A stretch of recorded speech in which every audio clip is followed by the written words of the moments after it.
We've seen some rather stormy weather this week, and this weekend we're going to have an ex-hurricane. Please note I paid special attention to saying ex because it is weakening as it's come across the Atlantic, and it's just going to bring a spell of wet, very wet and windy weather, particularly so on Saturday. Sunday should be drier, although saying that, where we're seeing the rain, there will be the risk of further flooding throughout the whole weekend.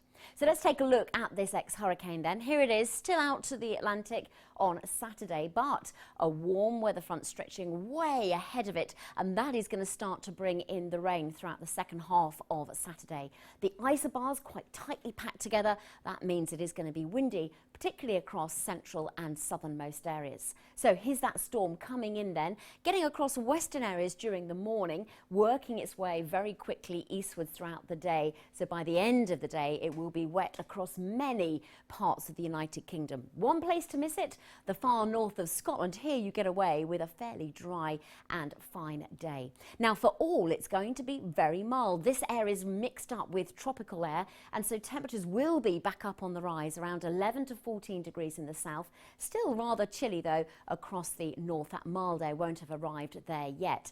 Into Sunday, that wet weather still is with us, moving its way northwards. So northernmost areas seeing the heaviest rain then, but down towards the south at last it will be turning drier and also brighter. Still quite windy, more so in the north and the west during Sunday.